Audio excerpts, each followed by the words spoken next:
Ibu hadirin rahimakumullah.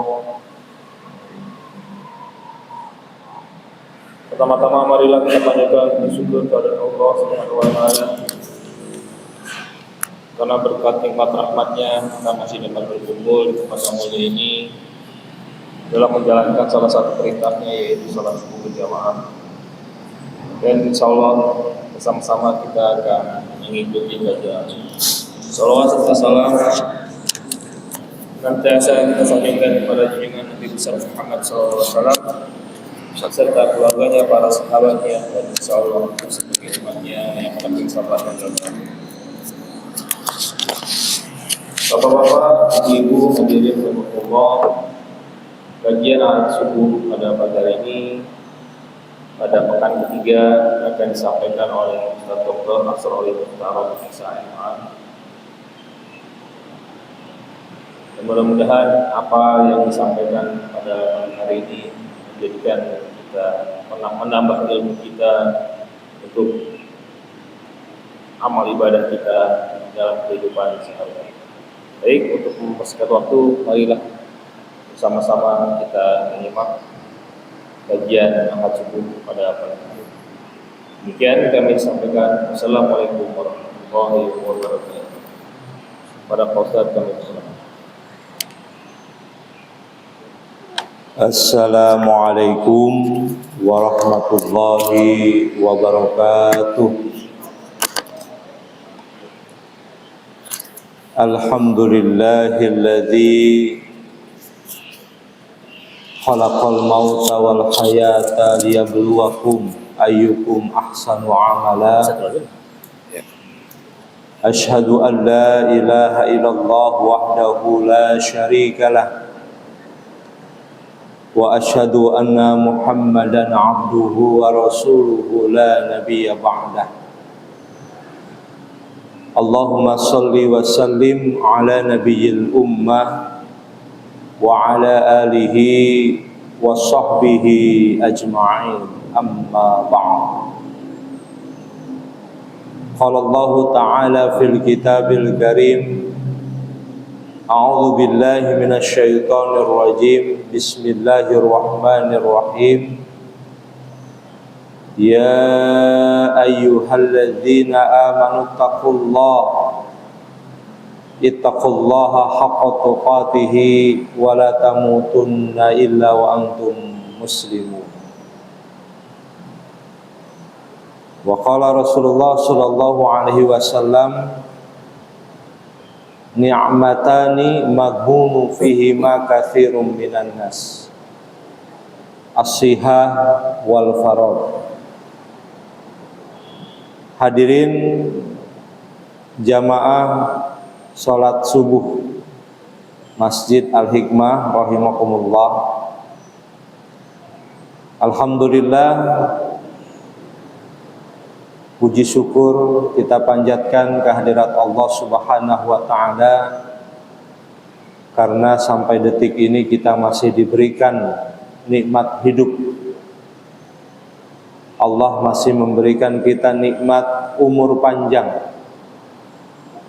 khususnya nikmat iman, nikmat Islam, sehingga atas dasar nikmat-nikmat tersebut kita dapat melangkahkan kaki kita ke masjid yang sama-sama kita cintai dalam rangka melaksanakan kewajiban kita sebagai seorang muslim dan muslimah, yakni menunaikan ibadah sholat subuh secara berjamaah, yang kemudian kita lanjutkan dengan talabul ilm atau menuntut ilmu. Rasulullah berkata, man salaka tariqan yaltamisu fihi ilman, barang siapa yang menempuh jalan untuk menuntut ilmu, sahalallahu lahu bihi tariqan ilal jannah, maka Allah mudahkan baginya jalan menuju surga. Mudah-mudahan langkah kita ke masjid ini bernilai ibadah dan diridhoi oleh Allah Subhanahu wa taala. Salawat dan salam selalu tercurahkan kepada Nabiullah Muhammad sallallahu alaihi wasallam.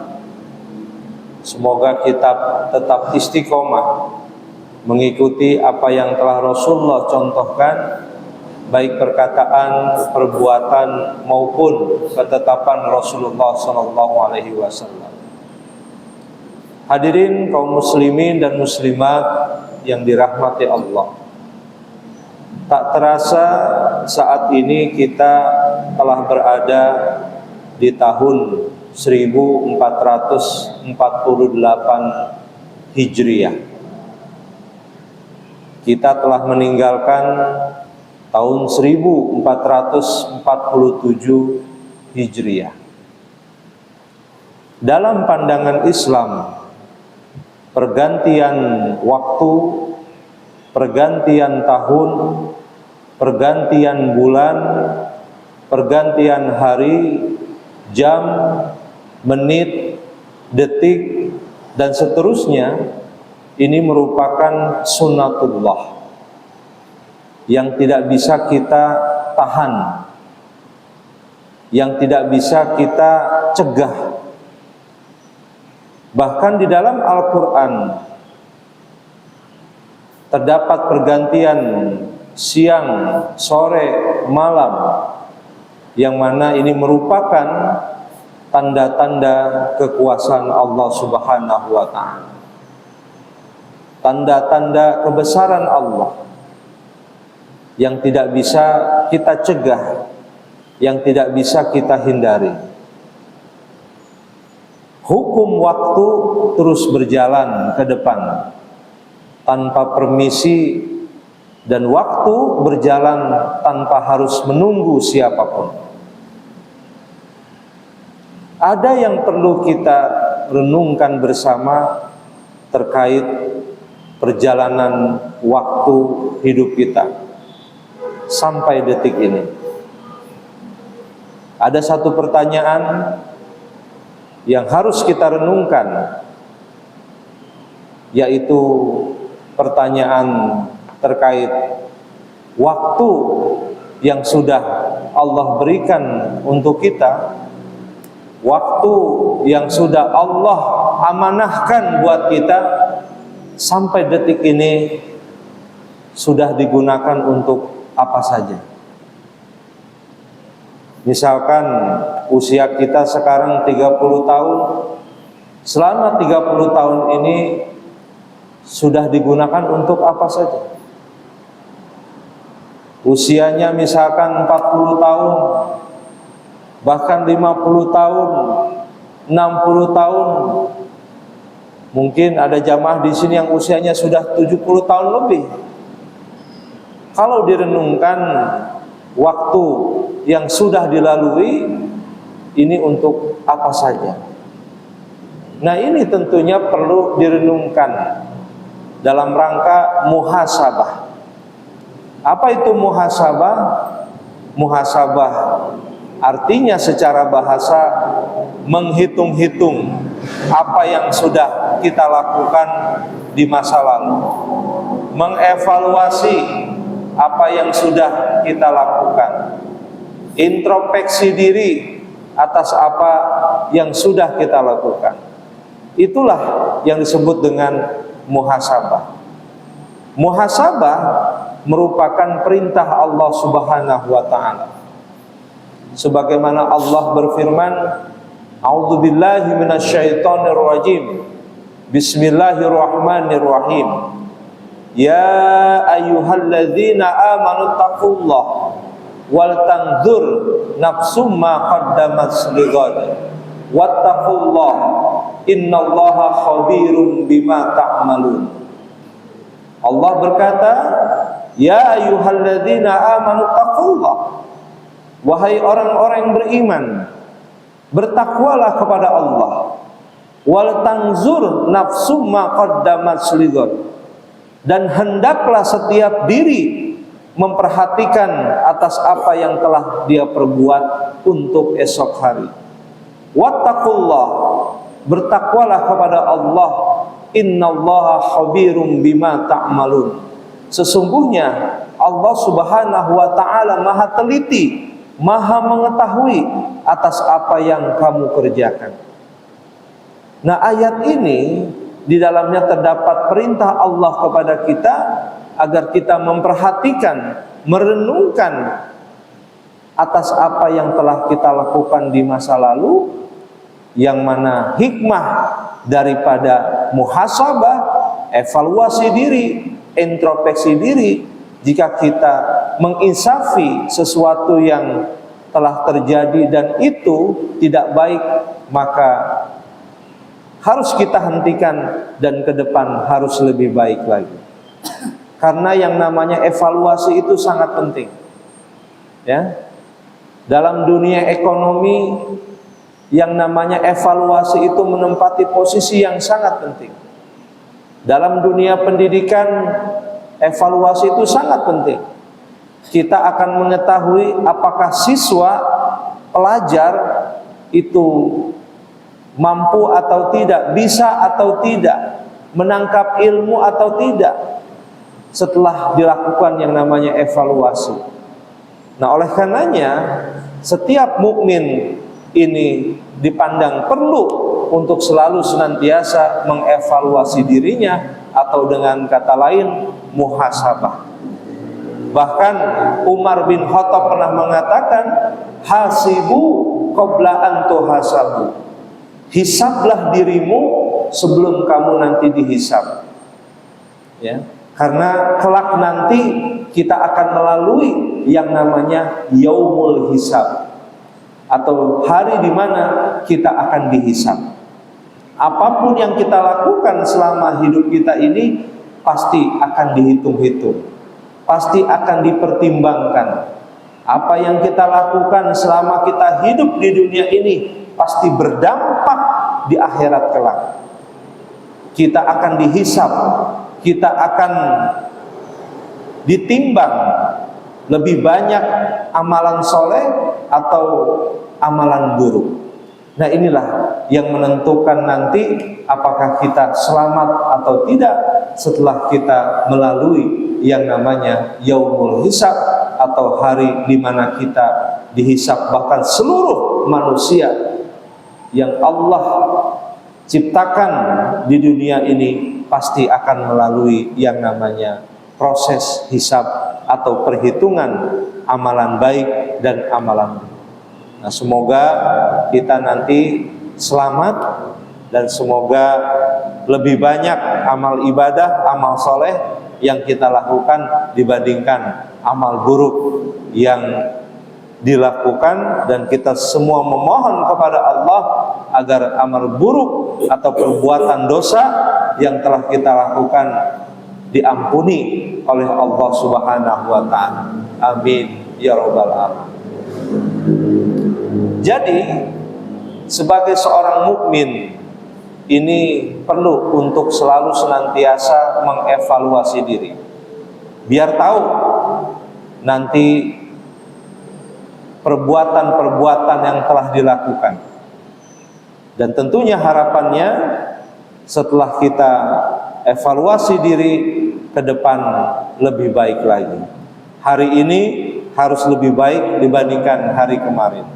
Jika hari ini kualitasnya sama dengan hari kemarin, maka termasuk orang-orang yang rugi.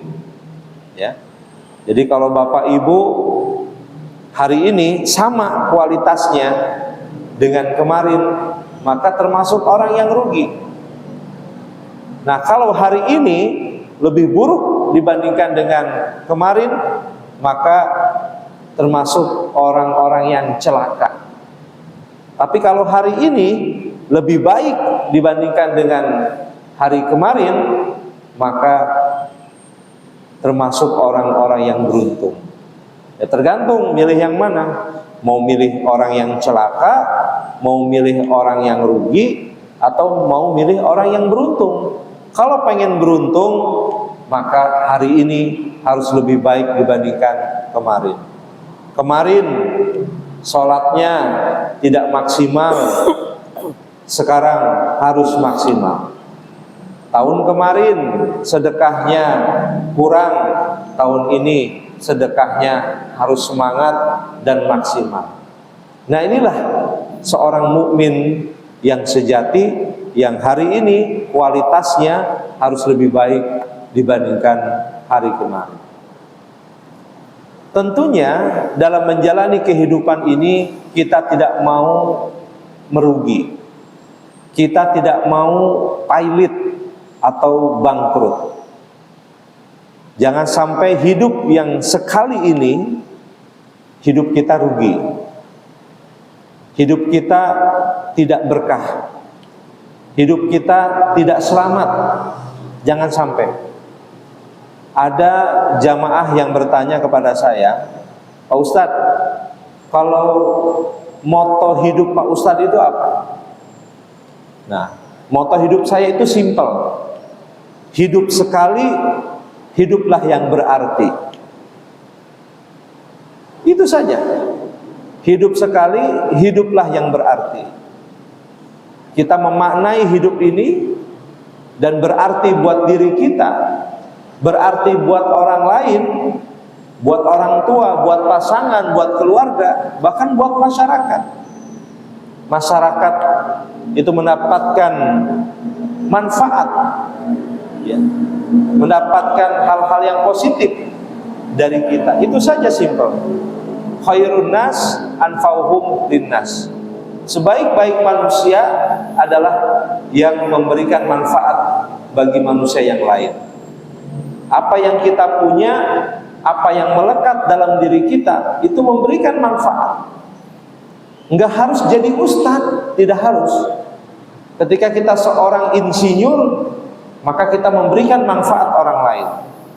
Ya, kita bangun masjid ini misalkan. Ketika kita pengusaha, kita punya rezeki yang lebih, maka kita bermanfaat buat orang lain. Ya, rezeki kita sisihkan buat masjid ini.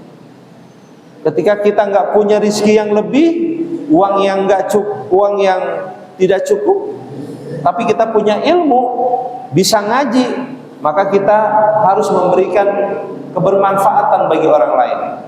Ya, kita ajarin orang ngaji sehingga bisa ngaji. Nah, itulah khairun nas anfa'uhum linnas. Sebaik-baik manusia adalah manusia yang memberikan manfaat bagi orang lain. Percuma dia kaya tapi tidak memberikan manfaat. Percuma dia pintar, gelarnya S1, S2, S3 sampai profesor, kalau dia tidak memberikan manfaat bagi orang lain. Ya. Percuma ya, dia punya harta. Percuma dia punya keahlian yang luar biasa kalau itu tidak berdampak bagi masyarakat. Sekecil apapun yang kita miliki, kemampuan apapun yang kita miliki, maka harus memberikan manfaat bagi orang lain, harus berdampak bagi orang lain. Orang lain merasakan manfaat dari diri kita. Nah, inilah khairun nas anfa'uhum linnas. Nah, oleh karenanya hidup yang cuman sekali ini ya harus dimaknai, harus berarti, harus bermanfaat untuk diri kita maupun orang lain. Kalau kita mengacu kepada Al-Quran, Bapak Ibu sekalian, terdapat informasi dari Allah Subhanahu wa Ta'ala untuk kita, yang mana informasi ini terkait bagaimana cara agar kita ini tidak rugi dalam menjalani hidup ini, ya. Bagaimana agar hidup kita ini berkah, bagaimana agar hidup kita ini selamat. Nah, ini sudah diinformasikan oleh Allah di dalam Al-Quran. Di antaranya dalam Quran surah Al-Asr. Pastinya Bapak Ibu sekalian sudah hafal surah Al-Asr, yang mana lafaznya A'udzubillahi minasyaitonirrajim, Bismillahirrahmanirrahim, wal 'asr innal insana lafi khusr illal ladzina amanu wa 'amilus solihati wa tawassaw bil haqqi wa tawassaw bis sabr. Nah, surah Al-Asr ini surat yang sangat pendek. Karena dalam surat Al-Asr ini terdapat 3 ayat. Sangat pendek. Tetapi walaupun suratnya pendek, maknanya tidak pendek. Maknanya luas. Maknanya luar biasa. Karena dalam surat Al-Asr ini terdapat solusi hidup agar kita ini tidak rugi, agar hidup kita ini berkah, agar hidup kita ini selamat fid dunya wa fil akhirah. Kata Allah, wal asr, demi masa, demi waktu. Nah, kalau kita membaca Al-Quran, Allah itu sering bersumpah. Wal asr, demi waktu, demi masa. Wal fajr, demi waktu fajar. Wad duha, demi waktu duha. Wal lail, demi waktu malam. Nah, pertanyaannya, kenapa Allah Subhanahu wa ta'ala sering bersumpah dengan menyebut ciptaannya? Kenapa Allah Subhanahu wa ta'ala sering bersumpah dengan menyebut nama waktu? Wal fajr, demi waktu fajar. Wad duha, demi waktu duha. Wal asr, demi masa atau demi waktu. Kenapa Allah bersumpah? Nah, untuk menjawab pertanyaan tersebut, ada beberapa pendapat dari pakar ulumul Quran. Ada satu kitab yang saya baca, judulnya Mabahith fi Ulumil Quran. Kalau diterjemahkan ke dalam bahasa Indonesia, artinya studi ilmu-ilmu Quran. Nah, dalam kitab tersebut dibahas tentang kenapa Allah bersumpah dengan menyebut nama waktu. Nah, ketika Allah bersumpah dengan menyebut nama waktu, alasan yang pertama adalah sumpah Allah ini bentuk perhatian bagi manusia. Maksudnya apa? Ketika Allah bersumpah dengan menyebut nama waktu, apakah itu waktu fajar, waktu malam, waktu duha, ini bentuk perhatian kepada manusia agar manusia tidak menyia-nyiakan yang namanya waktu, agar manusia tidak melalaikan yang namanya waktu yang telah Allah berikan kepada manusia. Ketika Allah bersumpah wal fajr, wal duha, wal lail, wal asr, maka ini bentuk perhatian kepada manusia agar manusia jangan sampai menyia-nyiakan yang namanya waktu. Kemudian yang kedua, alasan Allah Subhanahu wa ta'ala bersumpah dengan menyebut nama waktu, karena waktu merupakan salah satu tanda-tanda kebesaran Allah. Waktu merupakan ciptaan Allah, tanda-tanda kekuasaan Allah. Ketika Allah menciptakan waktu siang, waktu sore, waktu malam, ini merupakan tanda-tanda kebesaran Allah. Tidak ada satupun makhluk di muka bumi ini yang mampu menciptakan waktu, kecuali Allah Subhanahu wa ta'ala, Sang Pencipta, yang menciptakan subuh, yang menciptakan pagi, yang menciptakan siang, yang menciptakan sore, yang menciptakan malam, dan seterusnya. Ini merupakan tanda-tanda kebesaran Allah yang membentang di alam semesta. Subhanallah. Nah, jadi ketika Allah bersumpah dengan menyebut nama waktu, maka alasan yang pertama, ini bentuk perhatian bagi manusia agar jangan sampai manusia itu menyia-nyiakan waktu. Yang kedua adalah ketika Allah bersumpah menyebut nama waktu, karena waktu merupakan tanda-tanda kekuasaan Allah. Waktu merupakan ciptaan Allah. Waktu merupakan tanda-tanda kebesaran dan keagungan Allah Subhanahu wa ta'ala. Nah, itu ayat pertama. Wal asr, Innal insana lafi khusr. Sesungguhnya manusia itu dalam keadaan merugi. Ya. Sesungguhnya manusia itu dalam keadaan merugi. Nah, tapi membaca surah Al-Asr itu tidak berhenti sampai di sini. Ya, masih ada lanjutannya. Ya.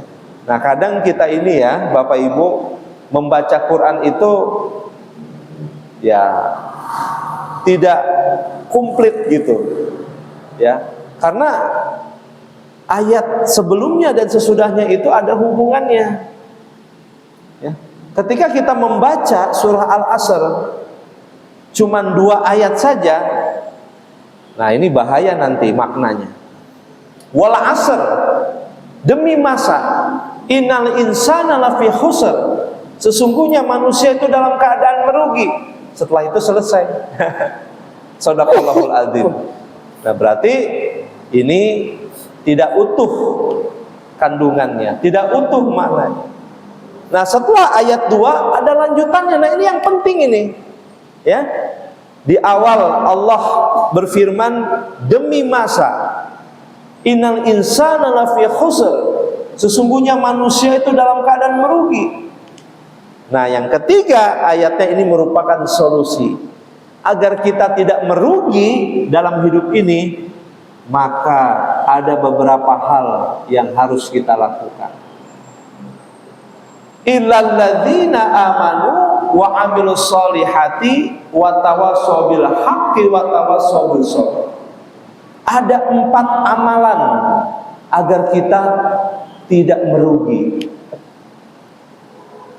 Ada 4 amalan yang membawa kita kepada keselamatan di dunia dan akhirat. Ini informasinya dari Allah langsung, bukan dari Nabi, tapi Allah yang memberikan informasi kepada kita. Ada 4 golongan atau 4 amalan yang dapat menyelamatkan kita, yang sudah dipastikan kita tidak akan pernah merugi. Nah, tergantung nih Bapak Ibu mau mengamalkan 4 amalan ini atau tidak. Kan itu pilihan. Ya. Katanya mau masuk surga. Ya. Ya, kalau mau masuk surga harus mengamalkan 4 amalan ini. Ya.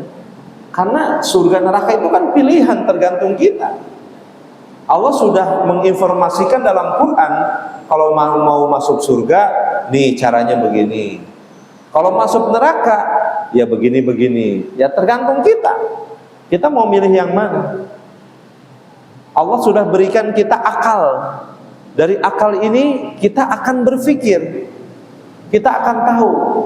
Allah sudah menurunkan Al-Quran sebagai hudal linas, petunjuk bagi manusia. Nah, tergantung kita mau pilih yang mana nih. Ya. Jadi surga neraka itu ya tergantung pilihan kita. Allah sudah ngasih informasi kepada kita caranya. Ya. Kemudian Allah juga sudah ngasih kita akal. Allah sudah mengutus rasul-rasulnya untuk menyampaikan kabar gembira. Nah, tergantung apakah kita mau ikut petunjuk yang Allah berikan kepada kita atau tidak. Itu sebuah pilihan. Ya, nah oleh karenanya, karena kita ingin selamat dunia akhirat, ya, kita ingin berkah, kita ingin masuk surga, kita ingin mendapatkan perlindungan dari Allah, maka Allah menginformasikan kepada kita ada 4 amalan yang perlu untuk kita lakukan. Yang pertama adalah amanu dalam surah Al-Asr ini, yaitu orang-orang yang beriman. Nah, jadi bersyukur kita sampai detik ini masih beriman. Nah, ini modal nih ya, biar kita selamat. Ya, bahkan Allah dalam Quran mewanti-wanti kita Jangan sampai kita mati dalam keadaan tidak beriman. Wala tamutunna illa wa antum muslimun. Janganlah kamu mati kecuali dalam keadaan muslim, dalam keadaan beriman, dalam keadaan berserah diri kepada Allah. Ya.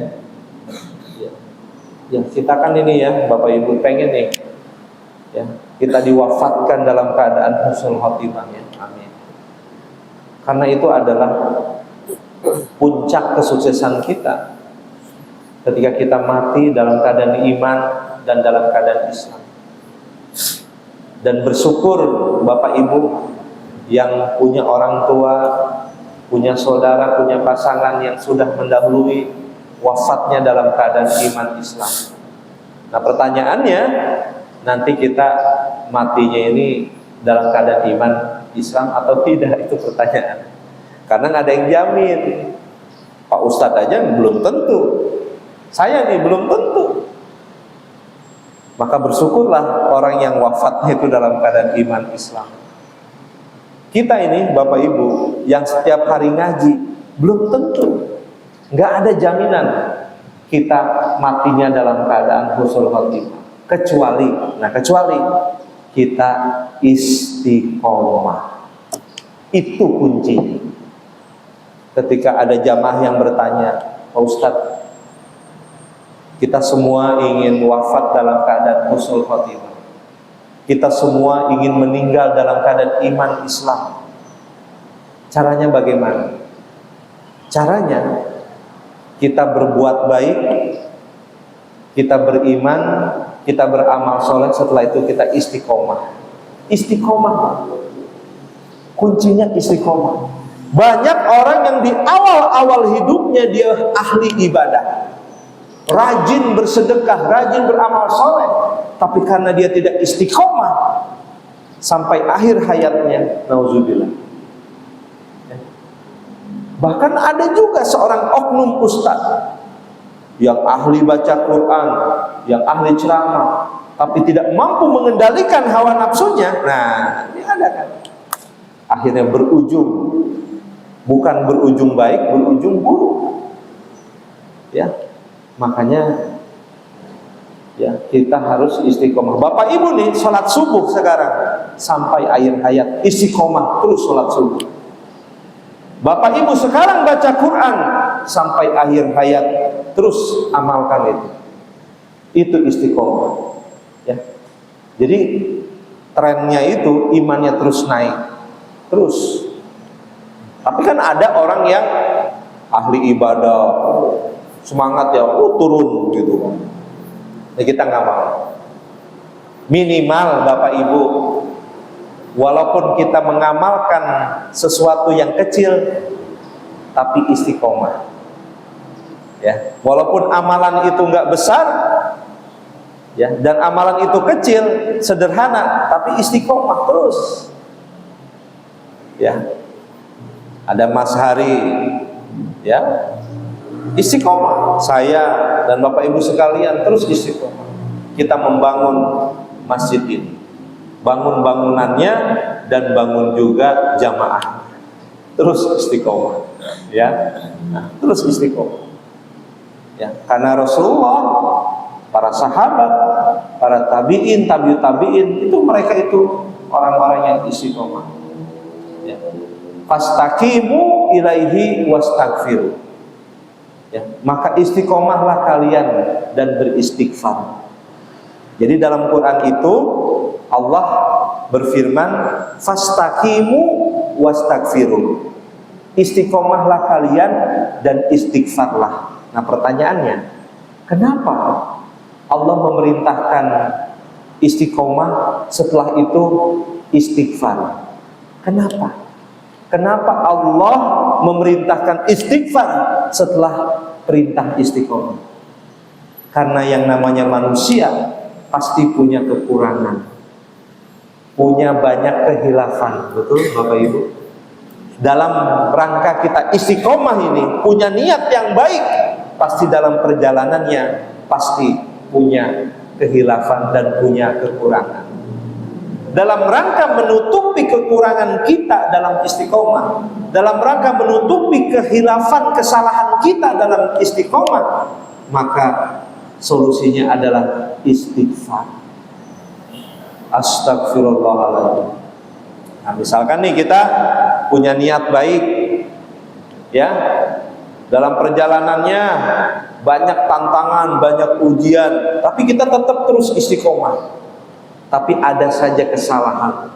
Nah, untuk menutupi kesalahan itu, maka beristighfar, memohon ampun kepada Allah Subhanahu wa Ta'ala. Fastaqimu ilaihi wastaghfiru. Maka istiqomahlah kalian di jalan Allah, kemudian terus beristighfar. Terus beristighfar, mohon ampun kepada Allah Subhanahu wa Ta'ala. Nah, jadi setelah kita beriman ini sekarang, ini modal kita, Pak. Sampai akhir hayat kita, Pak, kita tetap beriman dan terus beriman. Dan setelah kita beriman, kata Rasulullah, maka yang harus kita lakukan adalah istiqomah. Ya, istiqomah. Kita sekarang baik, Pak, terus istiqomah, terus menjadi orang yang baik sampai akhir hayat kita. Ya. Nah, itu. Jadi itu, ya, cara pertama kita agar kita tidak mendapatkan kerugian di dunia ini, selamat dunia akhirat, yaitu yang pertama adalah iman. Ilal ladzina amanu. Yang kedua adalah wa amilus sholihat. Agar kita ini tidak rugi dalam menjalani hidup ini, hidup yang cuma sekali doang, maka kita gunakan nikmat waktu umur panjang ini dengan selalu senantiasa beramal soleh. Nah, dimulai bangun tidur sampai tidur lagi, terus kita manfaatkan waktu kita. Ya. Tapi banyak orang, kata Rasulullah, yang tertipu, yang kemudian akhirnya rugi karena dua nikmat yang sudah Allah berikan kepada kita, kepada orang-orang. Ya. Kata Rasulullah, nikmatani, ada dua nikmat, maghbunu fihi ma katsirun minan nas. Ada dua nikmat yang kebanyakan manusia itu merugi, tertipu dia karena dua nikmat ini. Banyak manusia ini, dia kemudian rugi, tertipu dengan dua nikmat ini karena dia tidak mampu memanfaatkan dua nikmat ini. Yang pertama adalah, kata Rasulullah, as-sihah, nikmat waktu sehatnya. Ketika diberikan nikmat sehat, dia tidak menggunakan dengan sebaik-baiknya, maka akhirnya kemudian dia merugi. Wal faragh, waktu luang. Allah sudah berikan waktu luang baginya. Ya, setelah pensiun itu kan waktu luangnya banyak, tapi tidak digunakan dengan sebaik-baiknya. Bukannya mendekatkan diri kepada Allah di waktu luang, tapi malah dipakai untuk hal yang sia-sia. Kata Rasulullah, orang seperti ini rugi. Ya, kata Rasulullah, orang seperti ini akan tertipu dan kelak menyesal orang seperti ini. Ya, nah oleh karenanya hidup yang cuma sekali ini mari kita manfaatkan. Paling berapa sih umur kita ini? Ya, takarannya berapa sih? Kalau ditanya, belum tentu juga nyampe 60-70. Ya, saya juga nggak tahu sampai kapan umurnya. Bahkan dalam sebuah hadis Rasulullah pernah berkata begini, akmaru ummati baina sitin ila sab'in. Umur umatku itu 60 sampai 70. Ya. Nah, ini bagi jamaah yang udah di atas 70, waduh luar biasa. Melewati umurnya Nabi Muhammad.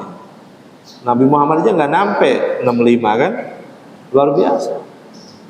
Ya umur kita itu paling 67, singkat banget, Pak. Beda mungkin sama umurnya Nabi Nuh ratusan tahun. Ya. Zaman dulu itu ya, zamannya Nabi Nuh itu ya ratusan tahun Pak. Ada sampai 900 tahun, enak banget itu. Udah ngopi berapa kali? 900 tahun. Nah kita, ya 70 aja udah luar biasa, jarang. Ya, sekarang ya, anak muda juga kadang penyakitnya, ya penyakitnya yang udah, ya yang dihinggapi orang-orang tua sekarang banyak dihinggapi anak-anak muda. Ya, gaya hidup, makanan dan sebagainya.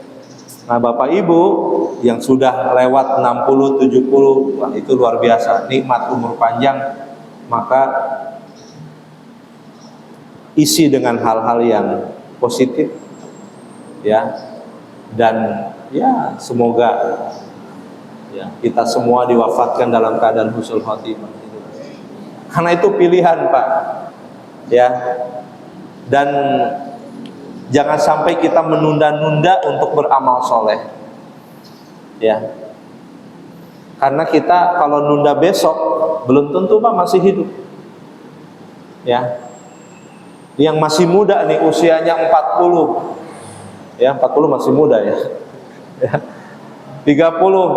nanti aja saya berbuat baiknya usia 60, kalau sampai. Karena kata Allah, aina matakunu yudrikumul maut. Dimanapun kamu berada, kematian itu akan mendatangimu. Yang namanya mati itu nggak harus nunggu tua.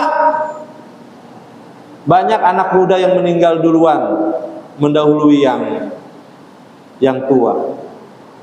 Bahkan kemarin saya punya jamaah di Jakarta, usianya 87 tahun. Saya tanya, anaknya berapa? 2 Pak Ustadz. Yang satu dokter spesialis, yang satu lagi pengusaha. Tapi anak saya yang satu sudah meninggal, dokter. Itu namanya umur. Emangnya bapak duluan ya, anak juga bisa duluan. Ya, bahkan yang masih umur 7 bulan saja di dalam kandungan bisa duluan kan? Kita nggak pernah tahu. Ya, nah makanya ya ini menjadi bentuk perhatian bagi kita bahwa ketika Allah ngasih kita kesempatan hidup nih sekarang nih, kita hidup nih sekarang nih, Allah kasih nih kesempatan nih. Maka ketika Allah memberikan kesempatan kepada kita, ya, ketika Allah memberikan nikmat umur panjang kepada kita, dengan demikian Allah masih memberikan kesempatan kepada kita untuk melakukan amalan-amalan yang utama. Nih hari ini kita hidup nih, bisa bernapas, ya. Allah kasih kita nikmat hidup, maka dengan demikian Allah masih memberikan kesempatan untuk kesekian kalinya kepada kita untuk beramal, perbaiki diri, bertaubat kepada Allah. Besok belum tentu dia masih hidup, ya. Nah ini saya bukan nakut-nakutin Pak, ini dalam rangka kita saling menasihati, ya. Kita ini bersyukur di sekeliling kita orang-orang yang baik, kita dapat nasihat, ya Allah. Saya kalau ketemu Mas Hari dan Pak Ketua DKM selalu diskusi, saling menasihati dalam kebaikan, subhanallah. Ya, karena yang namanya rezeki itu nggak harus uang Pak. Punya sahabat yang baik, punya teman yang soleh itu pun rezeki. Itu rezeki. Punya tetangga yang baik juga rezeki. Rezeki. Jadi rezeki itu nggak melulu urusan uang saja. Punya istri yang solehah, rezeki. Punya suami yang soleh, rezeki. Punya anak yang sukses, rezeki. Ya, anaknya hafal berapa juz, rezeki. Rezeki. Ya. Jadi rezeki itu nggak persoalan uang saja. Maka kita tetap bersyukur kepada Allah Subhanahu wa Ta'ala. Nah, jadi terus beramal soleh, terus beramal soleh. Kemudian yang ketiga, agar kita tidak rugi, maka watawasau bil haq, saling nasihat menasihati, ya, dalam kebaikan, ya. Jadi kita itu Pak nggak pengen selamat sendirian aja, kita juga pengen istri, anak, orang tua juga selamat kan. Jadi jangan egois dong, pengen masuk surga sendiri aja. Kita pengen semua ahli surga. Caranya gimana? Kita nasehatin orang yang belum sholat, kita nasehatin orang yang belum sadar. Jadi saling menasehati, ya. Jadi watawasobil haq itu, ya, ini cara kita mengajak orang untuk berbuat baik, nasehati. Ini pertanda kita itu enggak egois, pengen solehnya sendirian, pengen masuk surganya sendirian, pengen selamat sendirian. Kita pengen semuanya selamat, maka watawasobil haq, saling menasehati untuk kebaikan, berbuat baik. Watawasobil sob, yang terakhir adalah saling menasehati untuk sabar. Yang punya masalah, yuk kita sharing, kita nasihati agar sabar menghadapi ujian hidup. Gitulah, subhanallah. Nah, inilah di 4 amalan yang perlu kita tunaikan. Mudah-mudahan ya hari ini, tahun ini kita lebih baik lagi amalannya, ya.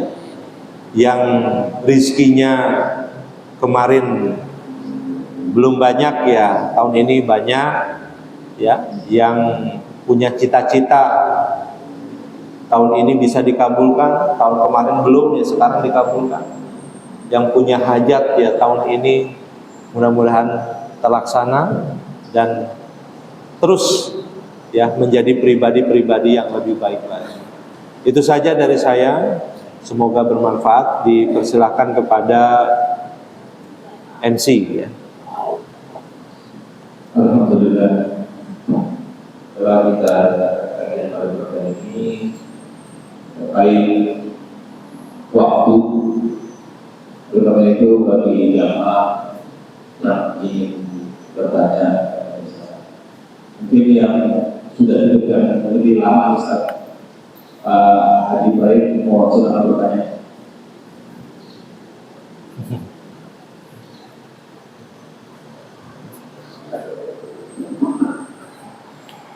Assalamualaikum warahmatullahi wabarakatuh. Waalaikumsalam. Saya dengan Kopi Pak Ali. Iya. Jadi Ustaz, kalau sudah kita sekali yang saya tanyakan di Indonesia ini kan berlaku dan hampir di setiap RT pada masjid bahkan yang bergelar profesor di bidang agama tidak ideologi juga apa yang di pun sudah ada masjid. Kalau pesantren hampir tidak ada. Tapi kalau kita lihat kehidupan masyarakat kita ini, itu akhir ini misalnya kita melihat di media, di televisi, itu sepertinya menggunakan apa yang sudah ada. Mestinya kalau sudah dimana-mana saya waktu yang ada mestinya kualitas agama kita ini harusnya bahkan justru banyak dapat dan mampu kepentingan itu melakukan hal-halnya sangat jauh dari seperti yang kita harapkan berdekatan dengan Allah. Bahkan tokoh-tokoh yang sudah ini berkelakuan yang jadi tidak memberikan contoh yang baik kepada anak. Ini cara-cara apa kira-kira? Apakah ada kesalahan dalam sistem pendidikan saya ini? Karena kalau kita lihat hampir dari perubahan timur itu namanya pondok pesantren pasti ada. Jadi apa yang kita kurang ya? Sehingga kalau Indonesia ini bukan berjalan maju tapi malah boleh. Apa kalian kualitas ada yang kurang kalau kita Karena kalau ada kualitas bukan kualitas, itu kan kualitasnya. Kita kualitas mungkin 30% dari penduduk kita ini kadang-kadang lagi mau belajar dari bagaimana? Apakah memang pendidikan kita yang kurang bagus atau memang mental kita yang terlalu terlalu menghilangkan doa. Terima kasih. Oke. Waalaikumsalam. Pertanyaannya luar biasa ini ya, bagus. Jadi yang namanya hidup itu pasti ada masalah. Setiap bangsa, setiap negara, ya itu pasti punya problem. Bahkan rumah tangga pun kita pun punya problem, ya itu pasti semua masalah itu. Ya. Nah, pertanyaannya bagaimana untuk menyelesaikan masalah-masalah itu? Apa solusinya, kan begitu? Ya, sistem, ya.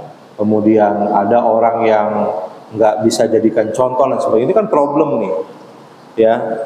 Ya Bapak sampai detik ini masih diberikan nikmat hidup dan mengetahui perjalanan mungkin ya kehidupan masyarakat gitu ya. Ya dengan dinamikanya, permasalahan-permasalahan, bahkan mungkin kesini kok etikanya masyarakat jauh gitu ya. Nah, ini kan problem, dan problem itu di mana-mana ada. Nggak ada satu negara, satu masyarakat tuh nggak ada problemnya. Ya, karena iblis juga kan belum pensiun, iblis. Ya, iblis itu kan terus menggoda, ya. Ya. Iblis itu nggak rela kita itu jadi orang baik gitu ya. Karena belum pensiun. Ya, emang iblis nggak pinter-pinter, Pak. Ya, iblis itu pinter. Ya. Setan-setan itu lebih pinter bahkan dari kita. Ya, kalau nggak pinter mah nggak bakal menyesatkan kita kan. Nah terus gimana Pak Ustaz solusinya kan segala macam. Ya saya menjawabnya solusinya ada di dalam Quran. Nih ya, ada satu ayat. Ini solusi dari Allah ini. Tergantung kita ini mau nggak ini. Ya, mengamalkan perintah Allah ini. Kata Allah, walau anna ahlal qura amanu wattaqau lafatahna alaihim barakati minas sama'i wal ardh. Jikalau penduduk negeri, jikalau penduduk sebuah negeri, sebuah bangsa, sebuah negara amanu wattaqau, beriman dan bertakwa kepada Allah, la fatahna alaihim, maka kami bukakan kepada mereka barokat, keberkahan-keberkahan. Dari mana? Dari bumi, dari langit. Allah bukakan, Allah curahkan. Tapi sebaliknya, ketika mereka dusta, ingkar, maka dia akan mendapatkan sesuatu yang ya, hasil dari apa yang mereka lakukan. Ya. Nah jadi ayat ini sebenarnya solusi. Walau anna ahlal qura, jikalau sebuah negeri, penduduk negeri itu beriman dan bertakwa, maka kami bukakan. Nah pertanyaannya, kalau ditanya beriman, beriman, tapi bertakwa belum tentu. Kalau pemimpin kita bertakwa, maka aman. Kalau ulama-ulama kita taat, takut kepada Allah, maka aman. Jadi kuncinya itu. Ya. Kuncinya itu, sudah ada kuncinya dalam Quran. Cuman masalahnya mau nggak melaksanakan. Walau anna ahlal qura amanu wattaqau la fatahna alaihim barakati minas sama'i wal ardh. Jikalau penduduk negeri itu beriman bertakwa kepada Allah, maka kami bukakan pintu keberkahan. Ya, subhanallah. Nah semua itu tergantung daripada kita. Nah tapi melihat kondisi yang seperti ini kita nggak boleh berputus asa. Ya, itu pertama, nggak putus asa. Oh Pak Ustadz, nggak ada yang jadi teladan itu, ya udah jangan putus asa. Ya. Terus apa yang kita lakukan? Udah, kita mulai dari diri kita sendiri aja dulu. Kata Nabi, ibda nafsak. Dimulai dari dirimu. Saya mulai dari diri saya. Jangan sampai kita mikirin sesuatu yang di sana besar, tapi di keluarga kita nggak dilihat. Ya, gimana mau berubah kalau diri kita aja nggak mau. Kita mulai dari diri kita, dari keluarga kita persiapkan anak cucu yang ya taat sama agama. Ya, seperti itu sih solusinya, dimulai dari diri sendiri, tidak putus asa. Dan untuk secara makro umat ini ya kalau pengen ya tidak ada masalah, kalau pengen sejahtera hidupnya amanu wa taqau. Itulah janji Allah dalam Al-Qur'an. Allahu a'lam bishawab. Ya, selanjutnya ibu-ibu nih biasanya nih nggak ada. Ya, udah ngerti. Alhamdulillah pada hari ini kemudian kita sangat meningkatkan kita terhadap waktu. Mudah-mudahan kita termasuk yang tadi empat golongan orang yang beriman atau akal saleh, saling menasihati dalam kebaikan dan termasuk orang-orang yang sabar. Terima kasih atas kehadiran Bapak Ibu pada pagi hari ini, dan tak bosan-bosan juga kami mengingatkan bahwa Masjid Al-Hikmah sedang masa pembangunan. Untuk berikutnya kita akan memasuki tahap kedua dalam penyelesaian dinding kemarin sudah selesai, yang kedua kita masang pintu dan jendela. Dan kami mengajak bapak-bapak, ibu-ibu, untuk bersama-sama untuk mendonasikan sebagai katanya, seperti tadi Pak Ustadz juga sampaikan, mari kita berbuat kebaikan. Jadi kalau misalnya di rumah masih ada harta setelah itu ya bisa dipakai ke masjid. Ya.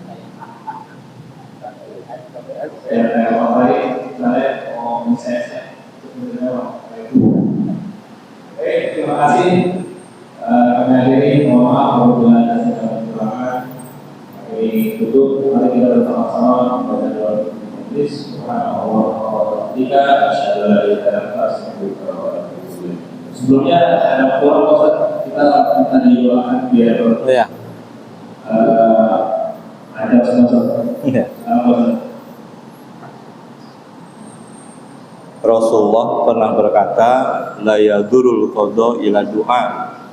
Tidak ada yang mampu merubah takdir kecuali doa. Mari kita berdoa kepada Allah Subhanahu wa taala dengan hati yang ikhlas seraya mengharap ridha Allah. A'udzubillahi minasyaitonirrajim. Bismillahirrahmanirrahim.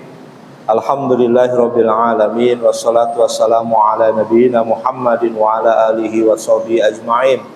Allahumma ighfir lil mu'minin wal mu'minat wal muslimin wal muslimat al ahya'i minhum wal amwat innaka samiun qaribun mujibu da'wat wa ya qadiyal hajat. Ya Allah, ya Ghafar yang Maha Pengampun, ampunilah dosa-dosa kami, dosa yang telah kami lakukan di masa lalu ya Allah, dan dosa kedua orang tua kami, dosa ibu kami yang telah berdarah-darah mempertaruhkan nyawanya agar kami lahir ke dunia ini, dan dosa ayah kami yang telah berjuang menafkahi kami sehingga kami sukses dan berhasil.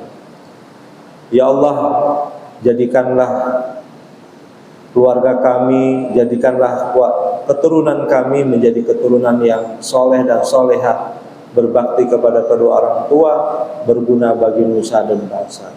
Rabbana taqabbal minna sholatana wa siyamana wa ruku'ana wa sujudana wa ta'abbudana wa du'ana birahmatika ya arhamar rahimin.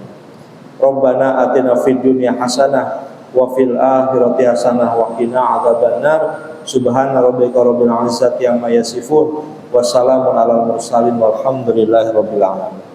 Assalamualaikum warahmatullahi wabarakatuh. Waalaikumsalam.